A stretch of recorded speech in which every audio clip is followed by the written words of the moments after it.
Hello friend, स्वागत है आपका हमारे YouTube channel PS study junction में। दोस्तों, आज हम लोग देखने वाले हैं हिंदी पद भाग का चौथा चैप्टर, जिसका नाम है छप्य। इस चैप्टर के सभी ऑब्जेक्टिव आपके एग्जाम के लिए बहुत ही महत्वपूर्ण है। अगर आप हमारे चैनल पर नए आए हैं तो चैनल को सब्सक्राइब करके बगल के बेल आइकन को ऑल पर सेलेक्ट कर लें, ताकि हमारे द्वारा अपलोड की गई वीडियो का नोटिफिकेशन सबसे पहले आपको मिले। अगर आप इन सभी वीडियो का PDF चाहते हैं तो हमारे टेलीग्राम चैनल से जुड़ जाइए, वहाँ पर सभी PDF आपको उपलब्ध करा दिए जाएंगे। अगर आप इसके पहले वाले वीडियो को नहीं देखे हैं तो उसका लिंक हमने डिस्क्रिप्शन बॉक्स में दे दिया है, आप वहां जाकर पहले वाले वीडियो को देख सकते हैं। तो चलिए हम लोग वीडियो स्टार्ट करते हैं और लेखक के बारे में जानते हैं। छप्य के लेखक हैं नाभा दास। इनका जन्म 1570 ईस्वी को राजस्थान के जयपुर शहर में हुआ था। वहीं इनकी मृत्यु की बात करें तो मृत्यु इनकी अभी तक अज्ञात है। सिर्फ इनका अनुमान लगाया जाता है कि इनकी मृत्यु 1600 ईस्वी को हुई थी। तो चलिए हम लोग अपना ऑब्जेक्टिव स्टार्ट करते हैं। पहला प्रश्न है हम लोग का, नाभा दास का काव्य रचना क्षेत्र था। तो ऑप्शन ए है हरिद्वार, बी काशी, सी वृंदावन या डी मथुरा। तो एक का सही आंसर हो जाएगा option number C Vrindavan. Option number C सही आंसर हो जाएगा। अगला प्रश्न देखते हैं, प्रश्न नंबर 2 नंबर प्रश्न है, नाभा दास की राम भक्ति मर्यादा के स्थान पर क्या था। तो ऑप्शन ए है श्रृंगार का पुट था, बी करुणा का पुट था, सी माधुर्य भाव का पुट था या डी दुराग्रह का पुट था। तो 2 का सही आंसर हो जाएगा ऑप्शन नंबर सी माधुर्य भाव का पुट था। ऑप्शन नंबर सी सही आंसर हो जाएगा। अगला प्रश्न देखते हैं, प्रश्न नंबर 3 नंबर प्रश्न है, नाभा दास जी की किस धारा के संत थे। तो ऑप्शन ए है शैव दर्शन के, बी बौद्ध दर्शन के, सी वैष्णव दर्शन के या डी जैन दर्शन के। तो इसका सही आंसर हो जाएगा ऑप्शन नंबर सी वैष्णव दर्शन के। ऑप्शन नंबर सी सही आंसर हो जाएगा। अगला प्रश्न देखते हैं, प्रश्न नंबर 4 नंबर प्रश्न है, बीजक के रचयिता कौन है। तो ऑप्शन ए है तुलसीदास, बी कबीरदास, सी सूरदास या डी जायसी। तो बीजक के रचयिता हैं कबीरदास। ऑप्शन नंबर बी सही आंसर हो जाएगा। अगला प्रश्न देखते हैं, प्रश्न नंबर 5 नंबर प्रश्न है, नाभा दास की कौन सी रचना है। तो ऑप्शन ए है कड़बक, बी कबित, सी उषा या डी छप्य।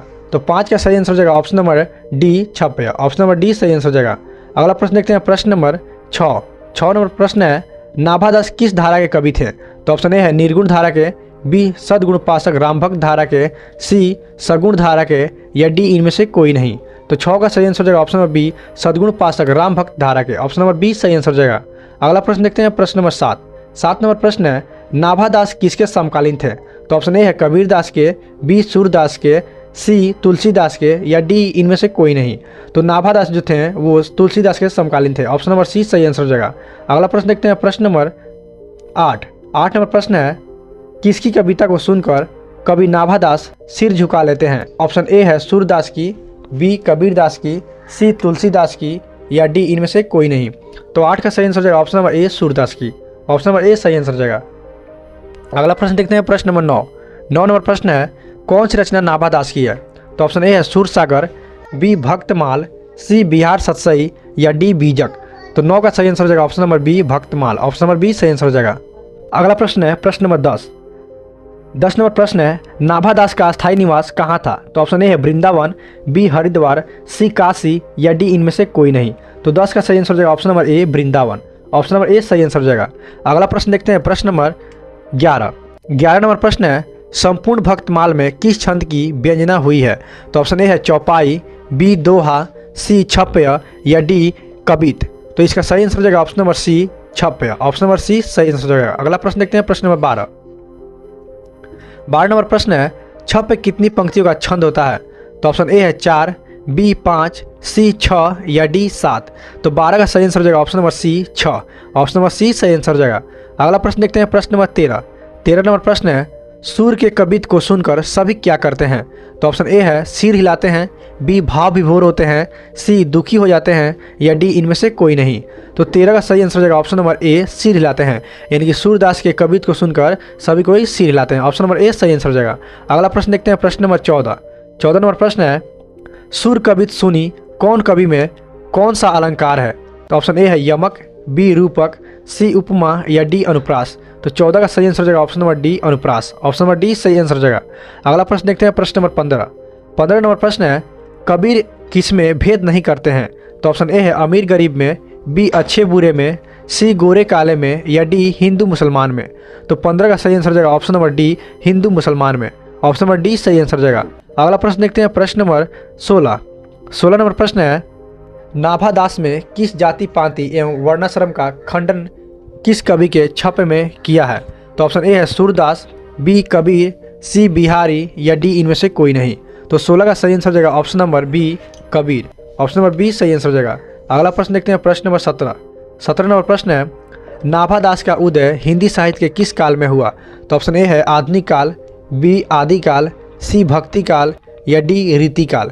तो 17 का सही आंसर हो जाएगा ऑप्शन नंबर सी भक्ति काल। ऑप्शन नंबर सी सही आंसर हो जाएगा। अगला प्रश्न देखते हैं, प्रश्न नंबर 18 नंबर प्रश्न है, सबके हित का वचन कौन कहता है पाठ के अनुसार? तो ऑप्शन ए है सूर, बी कबीर, सी जायसी या डी विद्यापति। यानी कि पाठ के अनुसार सबके हित का वचन कौन कहता है? तो 18 का सही आंसर हो जाएगा option number B Kabir, Kabir ji कहते हैं। ऑप्शन नंबर बी सही आंसर हो जाएगा। अगला प्रश्न देखते हैं, प्रश्न नंबर 19 नंबर प्रश्न है, कहानी का अर्थ होता है? तो ऑप्शन ए है एक आंख का न होना, बी एक कान वाला, सी अविश्वास या डी विश्वास प्रतीति। तो 19 का सही आंसर हो जाएगा ऑप्शन नंबर डी विश्वास प्रतीति। ऑप्शन नंबर डी सही आंसर हो जाएगा। अगला प्रश्न देखते हैं, प्रश्न नंबर 20 नंबर प्रश्न है, नाभादास के दीक्षा गुरु हैं?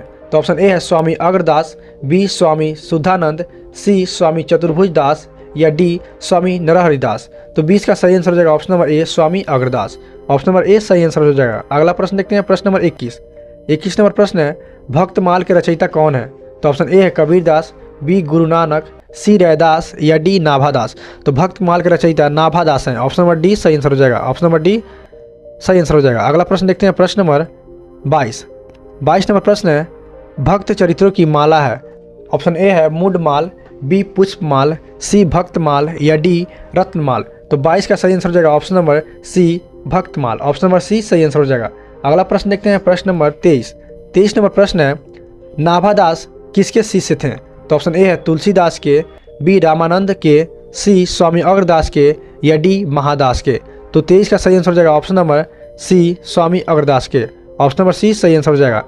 आप लोगों के लिए अलग से एक प्रश्न है कि नाभादास कविता में किन दो कवियों के बारे में नाभादास ने चर्चा की है?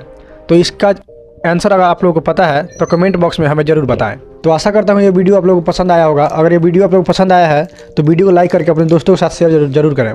साथ ही साथ हमारे चैनल को सब्सक्राइब कर लें ताकि हमारे द्वारा अपलोड की गई वीडियो का नोटिफिकेशन सबसे पहले आपको मिले।